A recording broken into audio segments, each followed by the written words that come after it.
Let's face it, nobody wants to watch what they eat during the holidays, especially when your mom or lola makes your favorite dish. But did you know that you can consume at least 2,000 calories during a typical Filipino feast? And that's just one meal. On today's episode, we'll give tips on how you can enjoy the holidays without going overboard and putting your health at risk. I'm Dr. Freddy Gomez, and our mission is for better health for you and your loved ones. You're watching MedTalk Health Talk on CNN Philippines.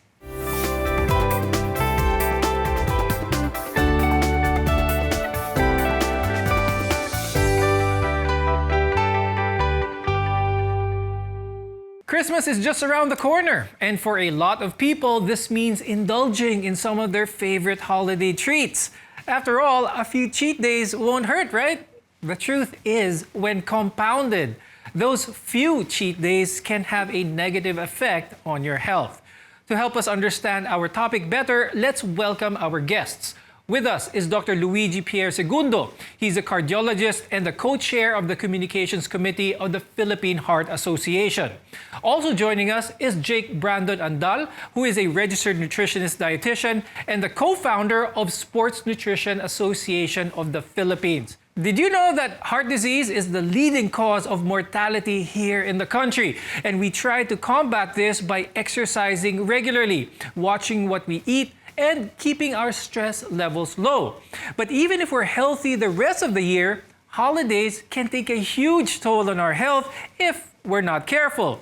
Now, the average person gains a couple of pounds during the holidays, and for some, this can be hard on the heart. There are several types of heart disease spanning from coronary artery disease, hypertension, and genetic factors, all of which are common among Filipinos. Some people don't realize that they have heart disease until they experience signs of symptoms of a heart attack, heart failure, or some form of arrhythmia. Dr. Luigi, I'll start the discussion with you. How vulnerable is our hearts, especially during times of holidays, where there's a lot of excess? Are there certain age groups who are more at risk of having problems with their heart during this time? In general, those at risks of the most common form of heart disease, which is coronary artery disease, which puts you at risk of a heart attack, are those in the 40 to 60-year-old age group. But how vulnerable are we during the holidays where, Filipinos would like to indulge, especially around this time that we're coming from a quarantine and pandemic and that we're allowed to actually gather together already. So people tend to forget about healthy eating. And, the mainstays of the Noche Buena spread is usually ham, a lot of red meat, a lot of salty food and cheese. And those actually contribute to risk of heart problems. Now, Dr. Luigi, a lot of people, I'm sure, are aware that when they have a problem with the heart, they'll feel it. Signs of a heart attack or heart failure, something like that. But are there more subtle signs that there may be some problems to the heart? The most common symptom that you have a heart problem is chest pain. And it's usually felt as heaviness over the left side of the chest. It can be anywhere above the umbilicus. It usually spread to the left arm. No? And this is usually triggered by physical activity or anything that increases your heart rate, including emotional excitement. Other than chest pain or chest heaviness triggered by activity, it can be hingal or difficulty breathing with physical activity, or sometimes even palpitations or abnormal sensation of fast heartbeat. What are the more common causes of heart disease among Filipinos? So let's talk about the non-modifiable ones. If you have family history of heart disease, somebody already with hypertension, diabetes, or worse, suffered a heart attack, had angioplasty or bypass, then you might be at risk. If you're males more than females, of course, age is also a factor. Among the reversible or you can modify, this is hypertension, high blood pressure, diabetes, high blood sugar, high cholesterol, sedentary lifestyle, obesity, and smoking. Now, eating certain foods can increase our risk of heart disease. Now, if you're worried about your heart, you might want to watch out for high amounts of sugar, salt, and saturated fat. But it's not totally about eliminating them, but rather eating them or consuming them on those rare occasions only. Now, Jake, What are some holiday foods that can possibly cause heart disease? Filipino cuisine talaga in general has evolved into fatty, salty, and very sweet, no? So usually mapapansin natin yung mga hinahain natin on these occasions talagang matataas sa saturated fat, like you said, and mataas sa asukal and sodium. Now, for sodium, if we have increased intakes of sodium, it can translate to higher blood pressure. And we're also consuming too much desserts. Nako, yung increased sugar consumption can also be translated to increased cholesterol in the blood, which is not very good when you talk about risk for heart disease. The holidays are often a time for excess, and that's not so good for our heart. Now, maybe now and again on that rare occasion, you may have that chance to indulge, but these excesses can take a toll on your health. And there's something that we call holiday heart syndrome, which occurs after bouts of binge drinking, and it's known to occur even in healthy individuals. Dr. Luigi, please explain to our viewers what is the holiday heart syndrome. So it's a syndrome, Fred. First of all, it's not a specific disease per se. That's what we have to understand. When you say it's a syndrome, it's a pattern of symptoms that seem to point towards a specific disease. So when we say holiday heart syndrome, these are described among people who have palpitations, fast heartbeat, abnormally fast heartbeat, or abnormal awareness of heartbeat after alcohol binges, because it's very common in Filipinos as well to drink heavy alcohol during the holidays, not just Christmas, but every occasion that we drink alcohol. Now, it's easy to get caught up in the stress and chaos that accompany the holiday season. For some people, their busy lives become even more hectic around this time due to the additional shopping, cooking, and spending. And this can lead to additional stress as well as anxiety. Jake, can the added stress during the holidays influence what we eat? Additional stress can be translated to increased cravings for something that is sugary or fatty, no? And this is related to increased cortisol. Nako, ito yung mga stress hormones na maaaring tumaas sa ating katawan where we're in stress. At ito ay na-observe din natin kapag tayo ay nasa holiday season dahil like what you said, nako, may mga added jobs tayo na ginagawa, patapos na yung taon, we're closing accounts, or when we're finishing our exams, or yun nga, nag-iisip tayo kung ano yung mga ihahain natin o ipangregalo. So all of this can really translate to added stress, which studies have shown that can increase your cravings for foods that are sugary and fatty. Now, you don't need to deprive yourself so much or eat only boring foods during the holidays in order to stay healthy. When we return, we'll share tips on how to do just that. We're your connection to healthcare. You're watching MedTalk Health Talk.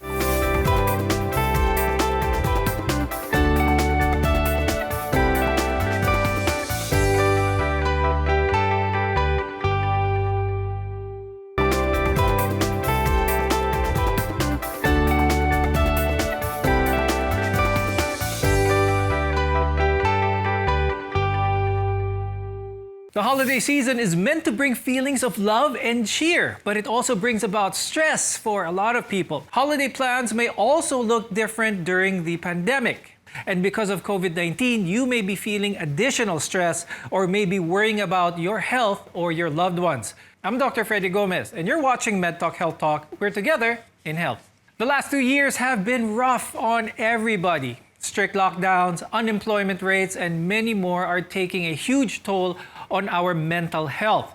And as mentioned earlier, stress can lead to several heart problems. But no one wants to spend the holidays feeling anxious or stressed.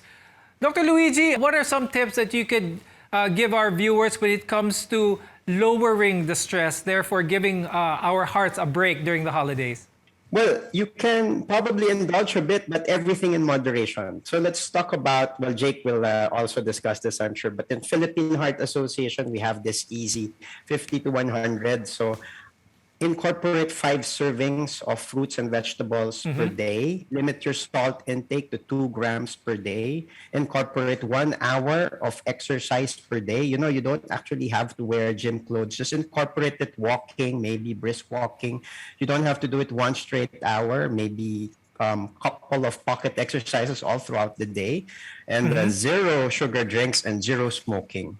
So aside from managing your stress, don't be scared to take a break every now and then because everyone does need it. When you take a break, you're not avoiding responsibility, you're simply taking care of yourself so you can have the stamina to be your best. And the holiday season is the best time to take a break.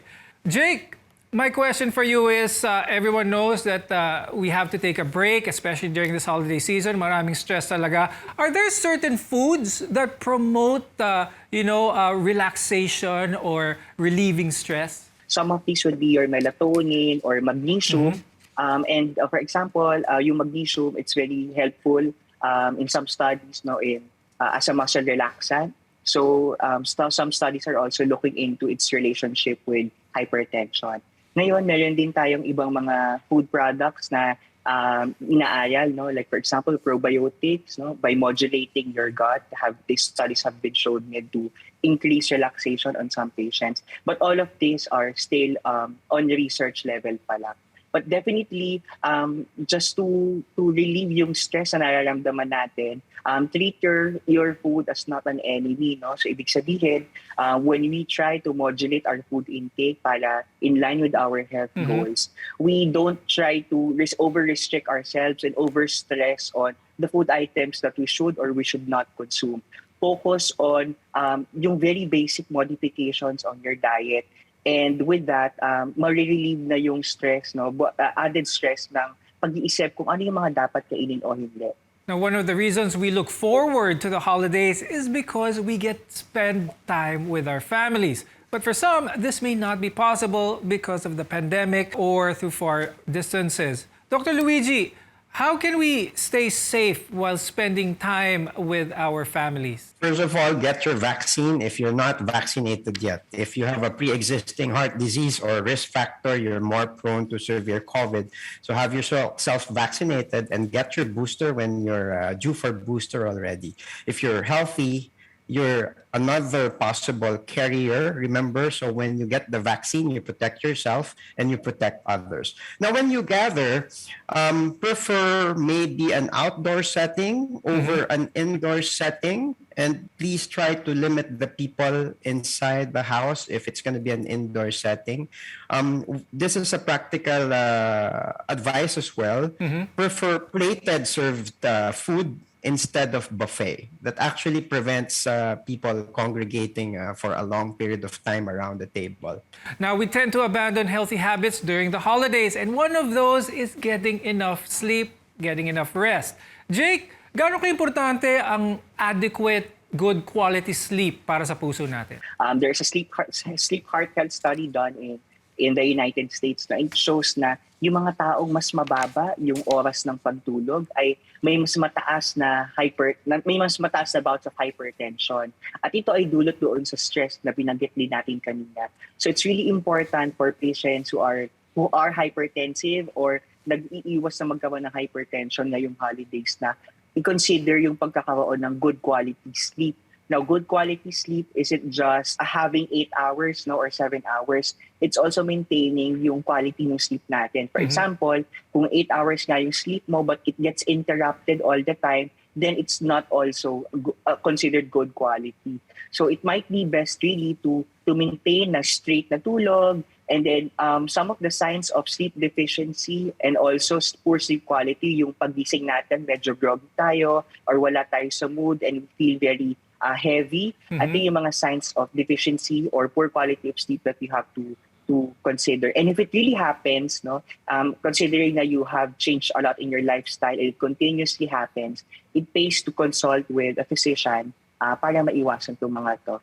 Now, it might be a bit challenging to make time for exercise during the holiday season, but despite that, it's important to maintain this for your physical as well as your mental health. Dr. Luigi, what are some exercises that are good for our hearts and that how our viewers could do at home? How much exercise is needed? Yan yung madalas na tanong eh. And how much effort should they put in para magkaroon ng benefits? When we do physical activity, we have different goals, right? But if you're talking about all people in general. If you have disease, number one, you have to clear physical activity with your doctor. You might have a individual restriction.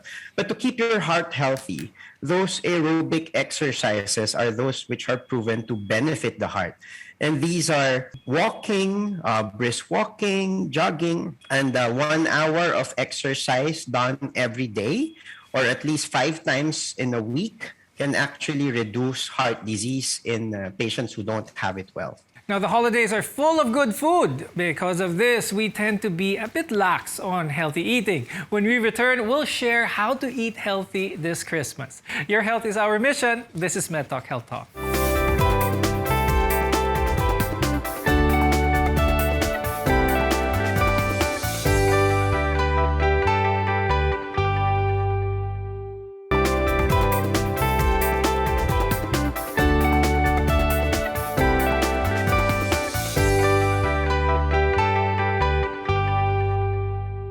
Healthy eating doesn't mean you totally have to give up your favorites. All it takes is a few modifications. I'm Dr. Freddy Gomez, and you're watching MedTalk Health Talk, where your care comes first.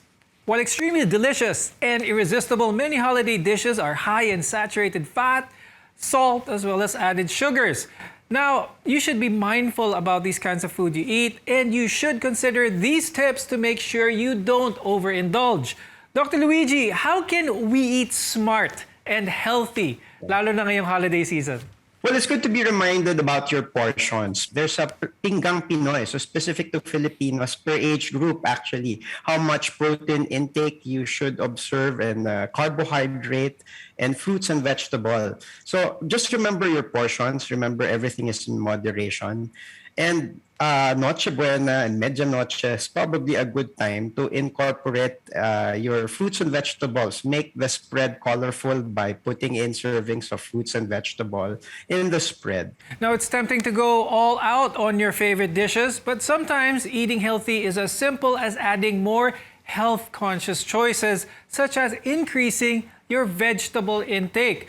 Now, Jake, we've talked about this, no? Vegetables are always good and everything. Pero how should vegetables be eaten? Ang laing na maraming gata, is that considered, it's a vegetable? Can that be considered part of a healthy dish? Always remember na yung una nating paplanuhin is your fruits and vegetables. And then from that, doon tayo magpaplano kung ano yung entree, ulam, at desserts na ipaplano natin. So, ganito din yung pag-iisip ng menu planning when we go to restaurants and in hotels. So, talagang we have to determine first ano yung mga vegetables and fruits that are available. And from that, doon tayo magbe-base kung ano yung entree. So, kung gusto natin yung Filipino vibe na mga Christmas putahe, pwede yung laing, pwede yung vegetables and fruits na usually natin ginagawa, yung mga bulanglang or binagoongan. Basta we have to modify the amount of sodium and pampalasa that we put. No? Sometimes we go all out. We go all out to the foods that we put. Kahit na mataas yung fiber or very good yung may magandang portions of gulay, minsan it becomes too salty and it can contribute to hypertension. In fact, the best way kapag tayo ay nasa holiday season would be your salads, no? Because they are fresh, the nutrients are intact, and the fiber is still high when we try to serve them in their clean and fresh state. So we try to give them na lang with dressings that are less in fat and less in sugar. Now, Dr. Luigi, now when it comes to food portions, is it actually possible for someone who is used to large portions to be satisfied with a smaller portion? Yes. For those patients who are used to really big portions, of course, they can still try on their own. Just observe the portions which are recommended. If they're having problems, it can be a recognized medical condition. So they might need to see a nutritionist just like Jake or consult their doctors about it. And sometimes they can be given food choices which have lower calories, which they can have in bigger portions, and it can actually give them that sense of feeling full, but it's actually low calorie, so it will not really be bad about the total nutrition intake.